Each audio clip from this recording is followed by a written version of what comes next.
Welcome to I Have HIV, a podcast dedicated for people living with HIV, their friends, and family. A Paws Impact and Antonio T. Smith Jr. production. Welcome to I Have HIV.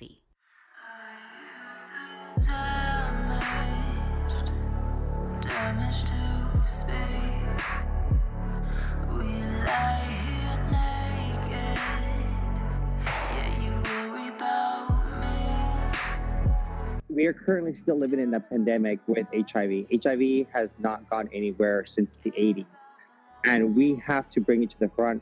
We need to reach zero new transmission, and the only way that we're able to achieve this is by bringing it back to the forefront of the community and bringing different voices of the community and making sure that this while this disease is very manageable, it's not curable. So what we need to do is we need to prevent it from happening. And there's several new drugs that are out there, and we're going to be talking about what PrEP is, what all these different medications that are out there now that you can control. You can take it to prevent 99%. You will basically have a 99% chance of not getting HIV. Its effectiveness is 99.9%. And so nothing in life is more than 99%.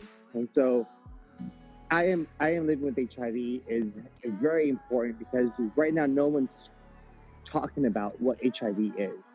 And no one's really discussing, yes, we know that it's out there. Yes, we know that our Black and brown brothers and sisters are dying from this. Our trans community is affected. Our LGBT people are more affected. We have to bring back the conversation to the community and have the community be involved in the conversation.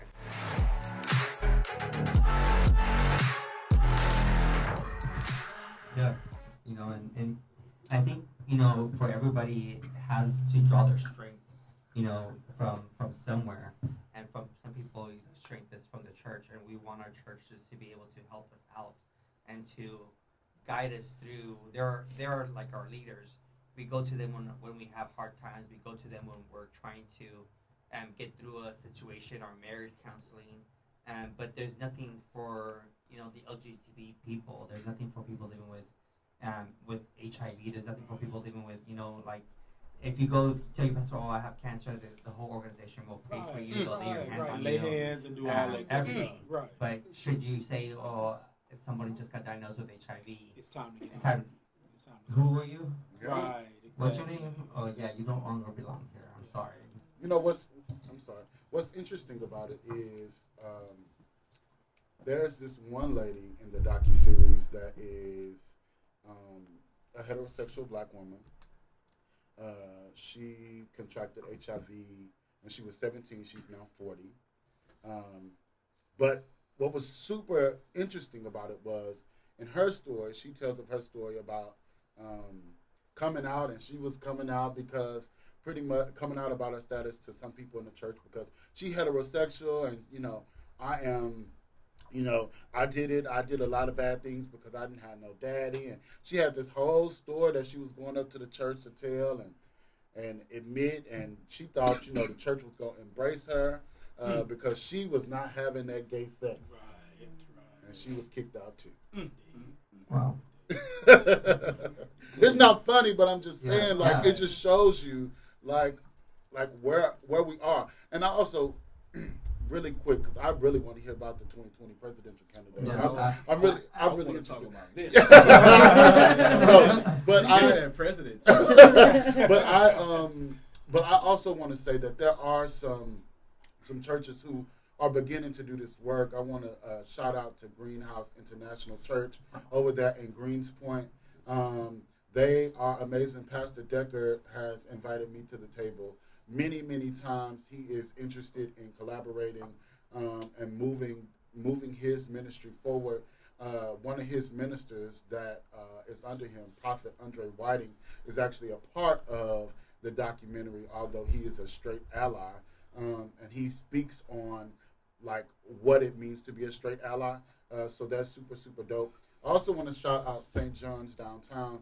They were a part of the pilot episode, a huge part. When I say Pastor Rudy laid out the red carpet for us, gave us space to do whatever, to record whatever, to talk to whoever, however, not with him in the space because he wanted them to be as authentic as possible. And there are a couple other ones that, they ain't really came around. So I ain't gonna like give them no free exposure. But I will say, and though they are not what, though Greenhouse is not saying, oh, I accept this, right? Yes. They are making steps and they're trying to figure out how to work through this and how to work through the trauma. Because the truth of the matter is, we can be honest, though I stand with my Black LGBT folks, the reality is we haven't been, once we're wrong, we're not very nice. And so the deeper our trauma, the more traumatic we become to them. And so it's a process on both ends for us to work through our trauma and also for the church to begin to work through the process of how do they deal with that trauma. It's funny that you say that, church, because I think I reached out to you as well too. I was there for a NACA conference, and I was like, this is part of Paws Impact is to start going to churches as well too.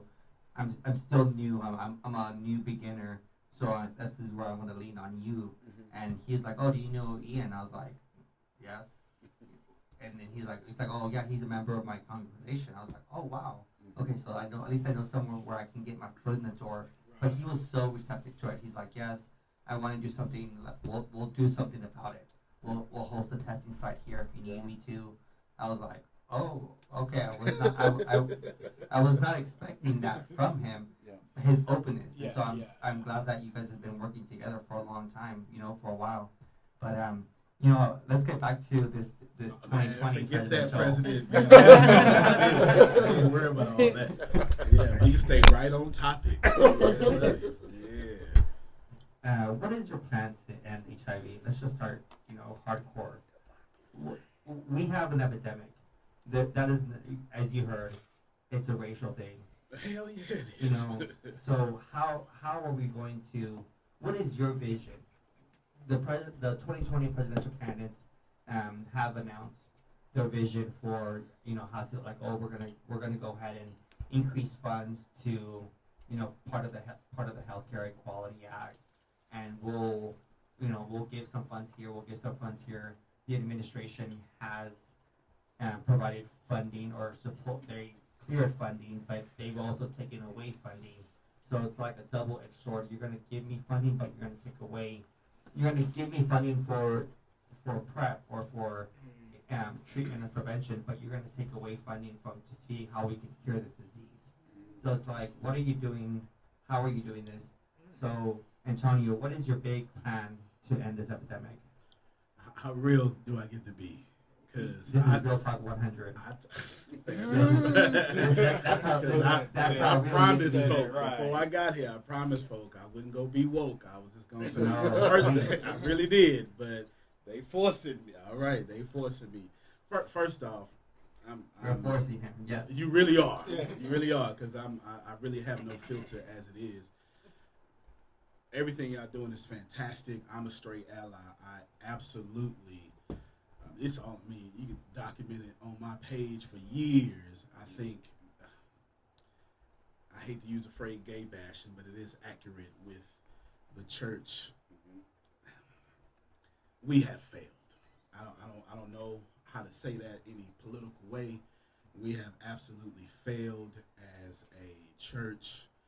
We have no idea what to do with anything of mental disease. We have no idea what to do any disease that's not cancer, and we absolutely are so afraid of not being in control that we kill anything that makes us afraid, right? For instance, when I don't like gays, that has nothing to do with me, I'm just speaking on behalf of the church, right? It comes from two different places. Now, this is cognitive behavioral therapist talking. It comes from two different places. It comes from place number one, I got some hidden issues in me, right? Because anything I don't like, I tend to be exactly like. That's number one. But more prevalently, what you have is we are scared as hell that if God loves Ian, then I don't have a cornerstone or a corner market on God. It absolutely puts me in fear that God could be so loving that he loves Ian. This is real talk. Preach, sir. This is real so talk. confused. That doesn't make sense. That's love. We preach, first off, we only want people saved that we like. That's number one. We're going to have to call a spade with a spade. Y'all said I could be real, right? You know what I'm saying? If we like you, then you can get this salvation. If we don't, we're going to cut that off. And the only, I really hate to use the word sin here, the only thing that we really cut off grace for is what you would call homosexuality. But nowhere in any of the sacred texts is this a salvific issue. It's just not. It's just not. Under no circumstances. Our problem is I've become pastor and I've become ignorant at the same time. I was already ignorant, but now my title has made me more ignorant. I'm like a cop that never was cool in school, never was cool with the girls. Now I got a gun in the badge. I'm crazy. And preachers are the same way. I mean, no disrespect, no preachers, but you understand. I got a Bible, pulpit, now I'm cool. Now you not. You understand? Anyway, that ain't answer your question, but so tell me, what's the plan? We need to absolutely admit a couple of things. If you're gonna end it, for one, now this is businessman talking. For one, we gotta kill the money. Forget funding, right? We have to respect the fact that, like cancer, ain't nobody trying to heal or fix this. It's too profitable. We just gotta respect that, right? It's far too profitable to fix it. In fact, the hospitals are not here to save your life. They're here to prolong your death. How about that? So as long as we can keep you on medicine that keep your T cells at the right count, not a good count, just the right count, then we're gonna keep that going. Why would any capitalist profiting billions of dollars stop the issue? So we gotta kill the money, not fund areas, because the more you fund is the more you incidentally take that same money to the people who want you to have it. Okay, 2020. All right. I mean, think about the black church since we brought it up. The black church is pushed out their neighborhoods by the white bank. You take in all these black dollars, but the white bank then pushes you out of your black church neighborhood because you taking that money and putting it with people who don't have your agenda in mind. So in truth, to concisely answer your question, the problem is not the funding. The problem is the fact the money needs to die, period. People need to stop getting paid for salaries, stop getting paid for positions. It's no different than if you make Congress make $7.25 an hour, Congress will act differently. In the same way that you make these corporations benefiting from charging 1,025% for HIV medication, right? As soon as you stop that, this will stop. And we gonna have, now this is my woke side coming out, and we gonna have to just admit, my man over here said, it is a racist issue. Now let me just get real. Let me just lose my whole voter base real quick. Because crack cocaine and HIV came out around the same time. Yeah. Right. To the same neighborhoods. Right. Yes. You understand? And I know the cover story. Excuse me, I'm sorry. I know the official story is a chimp and all that. I get it. But we're going to have to respect the fact that the only virus known to mature brains that attacks white blood cells is HIV.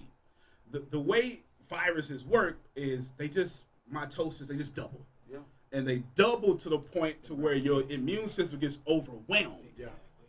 That's not the way HIV works. It works like a war. It doesn't overwhelm your immune system. It literally targets your immune system. That is not natural. There is not a disease on planet Earth that targets any blood cells. What happens is they just double and overwhelm your body, so now you can't heal because there's too much going on. HIV works no way in nature does. We're going to have to admit that, and we're going to have to admit it's weaponized, and we're going to have to kill the people profiting off of it. And forget presidential stuff. That is answering your question, but it's trash, and we need to admit that. And it's the only way you're going to fix it is go right after the hearts of the people and the pockets of people, which will get you killed, going after people's pockets, right? Going after that, telling that truth, then you'll solve that problem. Wow. Yes. You know, and round of applause, guys. I'm moved. I'm pretty moved. It's hard to move me. You have a question? Oh no! I just want to say I'm moved. I appreciate you. You know, we have a huge problem with, you know, immigration. We have a huge problem with, you know, our healthcare system. Texas did not advance the Medicaid portion of it, and so our premiums. I think I just saw a news article that said that the premiums for healthcare in Houston or in Texas are one of the highest premiums in all of the states. So people are like upset that like, oh, Obamacare failed or this failed. No, actually did not fail. It's because our state representatives are currently. Yep. So we need something in the federal level. We need the presidential, we need Congress to act. You know, to give healthcare to everybody. I want healthcare for all. That is my vision. Is that your vision? Absolutely. And come on, first off, forget common sense. That is humane, right? At the end of it, let me just is Nina, right? Did you say Nina? Kim. Okay, excuse me. He bringing my wokeness out. This ain't my fault when I'm about to say. Oh no, you're fine. Cool. This ain't my fault. First off, my core belief is we're all connected. And I don't mean that as no metaphor. I mean there's one of us in this room, period, right? Now, since you church, I'm going to go ahead and say God. There's God in this room, and each individual person is each individual manifestation of said God. Yeah. And at no point does your disease stop you from being God. At all. Right? So to say that you don't deserve universal health care is to steal brown people's religion, colonize it. I'm trying so hard not to. No, just say and then say we don't want immigrants over here no more. Right? Everywhere, in the same manner in which wherever there is a Federal Reserve, wherever there's a central bank, there's an American ally. Same manner in which wherever there was a Republican governor, Obamacare did not work. Period. Point blank. Right. And the major issue is this shouldn't even be a question if we should have universal health care. It is more of a question of the shadow side of capitalism. We don't want universal health care because I'm going to intentionally, by 125%, devalue the dollar. If you Google right now, not to say anything bad about any president, but if you Google right now, Trump wants the dollar devalued, then you're going to see the International Money Fund agree with that the American dollar is 15 and 19% overvalued. You'll find that article June 2019. We can't wait. I'm rich. So I am concealed by my own economy. But what we do is when we get to the top 1%, we make it harder for you to make money. And then we write laws so I don't have to work that hard. The universal health care is not a matter of common sense because everybody wants it. It is a matter of the fact that I got here, I made money, and I don't want you to make money. And that's just something that we're going to have to grip and admit because I've devalued the dollar so much it takes a whole lot of effort for you to make what I have made. And every time you catch up, I devalue it even more. It's been happening. It's going to continue to happen. And it sucks. I don't know what to tell you. Well, thank you for saying that. If you guys are just joining in, we are live with Paws Impact. We're Houston's first radio show dedicated to people living with HIV, their friends and family, on Real Talk 100 Radio. We're thankful that we have Antonio here with us, and we have the Outcry cast with us that is premiering at September 12th at 7 p.m. at the landmark River Oaks Theater. Wow. Go check it out, you guys. If you guys have not bought your tickets yet, I think there's like 12 tickets left. It's sold out. It's sold out completely. So there is no more tickets left available, guys.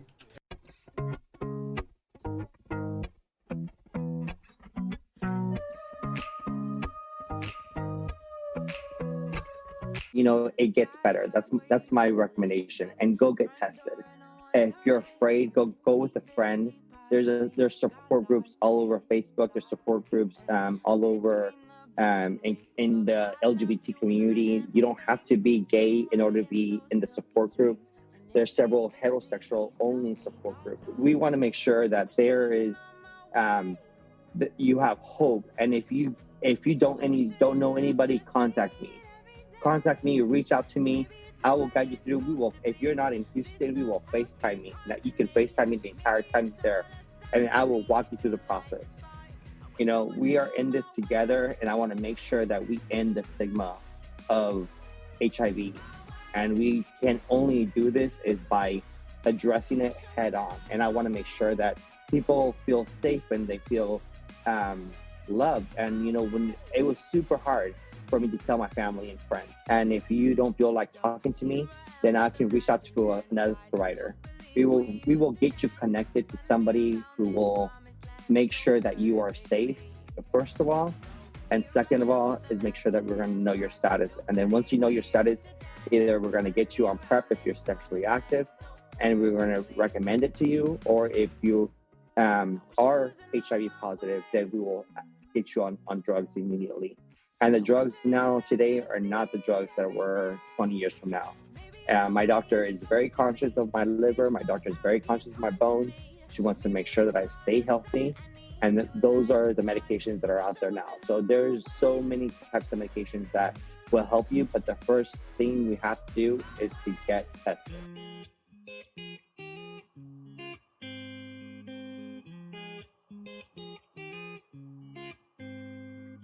My name is Antonio T. Smith Jr. In 2005, I had a close family member die to HIV. And to be honest with you, I'm still probably not even supposed to know it. In fact, the only reason I know it is because an angry family member said it in anger and it slipped out. And that's how I found out. And that's why I'm so passionate about this podcast, because I'm tired of people like me, family who would support and who would have loved on my cousin. She died alone. She died in the hospital bed completely alone because I didn't know, and because I was too busy playing basketball than being with my cousin. And I'm very passionate about what Josh Mica does. He wants to change the world, and I hope all of you contact him. And that's why I'm so extremely passionate about this podcast. But I suffer every day that I let my cousin die alone, because 2005 made me an ally, but I shouldn't have to go through a death like that to become an ally. All of us should be allies. That's my story, and that's why Josh is doing this podcast, and that's why we're here. Now I finally build it back up, 'cause I've had enough. It's a minefield in my mind, and I'm headed for destruction. Mama, tell me it's alright before I turn to nothing.